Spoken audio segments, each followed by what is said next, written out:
Hi guys, I'm here today to show you my new custom Death Star trench, or as I like to call it, Spaceball 1 trench, because it's not exactly accurate to the Death Star trench, so I figure I'm just going to model it after Spaceballs, and this gives me license to make any mistakes I want and change any rules I want because it's my thing and whatever. I don't even have to call it a Spaceball 1 trench, I can just call it the Crabbok trench. So here it is. This is it's 3 feet long by, I don't know, about 1.5 feet wide, and it's about, I don't know, 6 inches deep, 6-7 inches deep. Here's a view of it there. So this is a close-up of it, and there is the porthole. As you can see, it's a little bigger than the actual hole was supposed to be as far as the cannon is concerned. So I figure, screw it. It's just, that's where the exhaust comes out, so it's going to be black. I just wanted a big enough black porthole that it could be easily targeted in a game.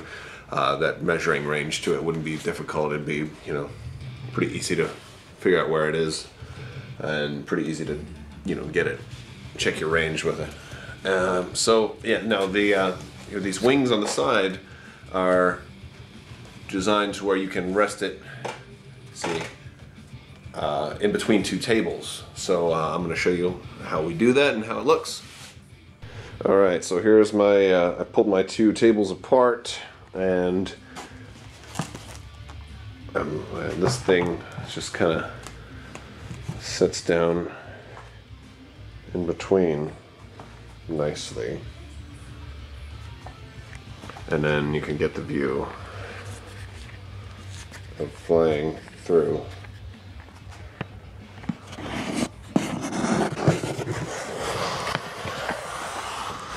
Boom. There you go.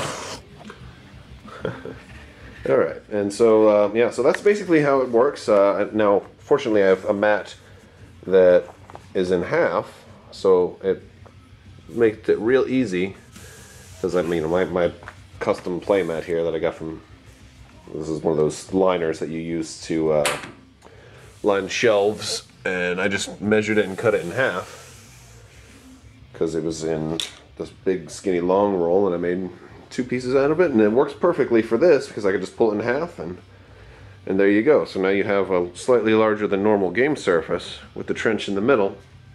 And I know there's some common rules out there for trenches already, but being that this is the Spaceball 1 trench instead of the Death Star trench, I'm making my own rules. For one, I already said, you know, the ventilation shaft is way bigger than it is on the Death Star.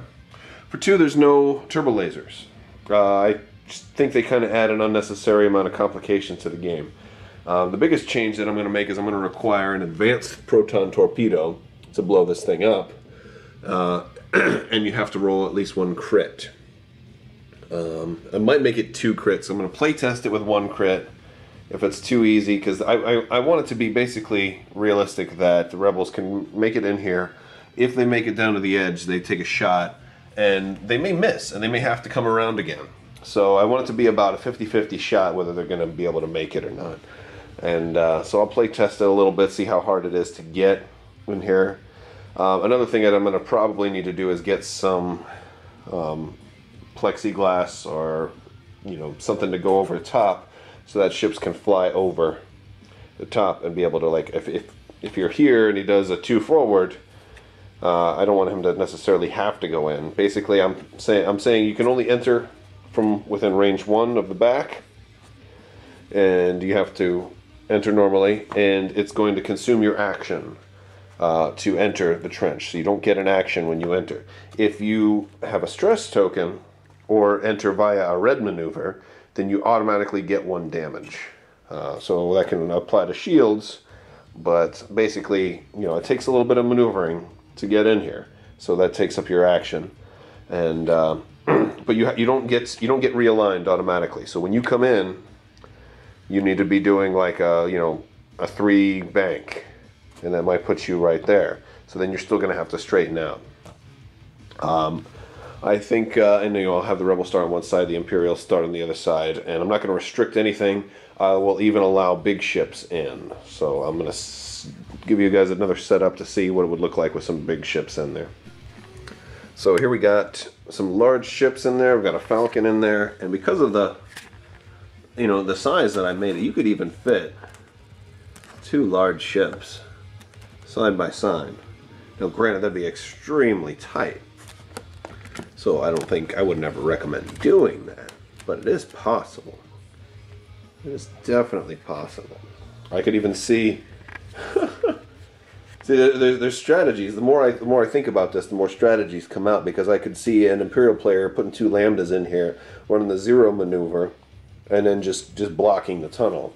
Put anti-pursuit lasers on them and the whole 9 yards, just totally blocking it. But, there's multiple ways to win, depending on how we do the scenario. I'm actually, the more I think about it, I'm considering changing it to be not advanced proton torpedo, but just requiring it to be a range 1 shot. I think that's the thing, is I think you have to be within range 1 to launch your torpedo. And what I like about that is that allows me to do torpedoes or missiles, and just saying you have to roll 1 crit. Advanced torpedo would then be the best option because you have the most dice.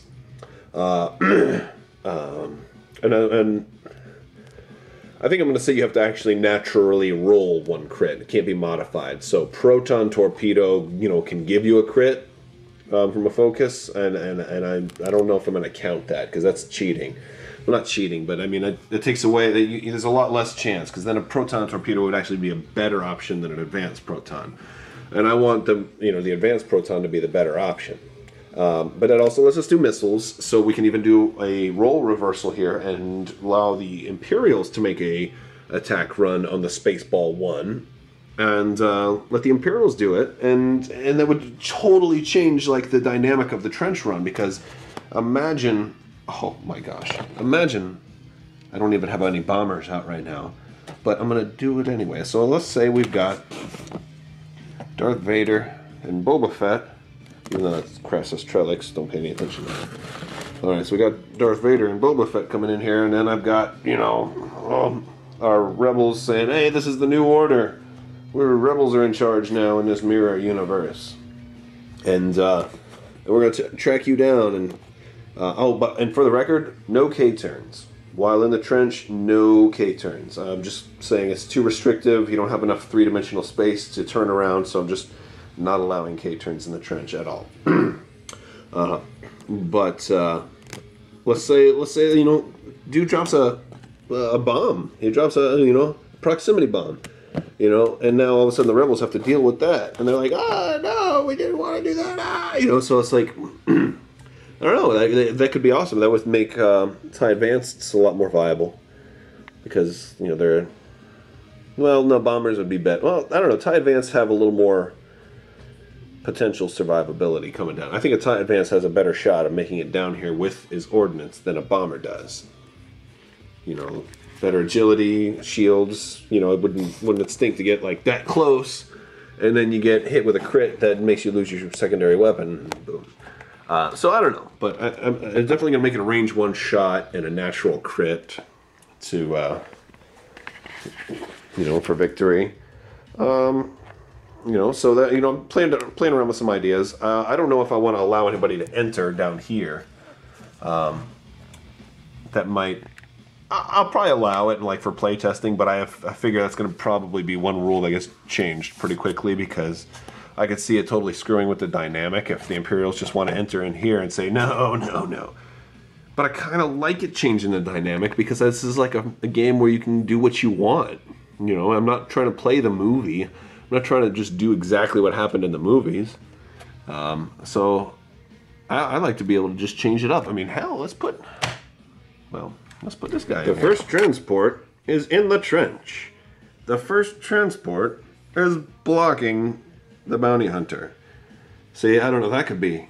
Well, I don't even think you could get it in the trench. I don't think you would even be able to get it to fit.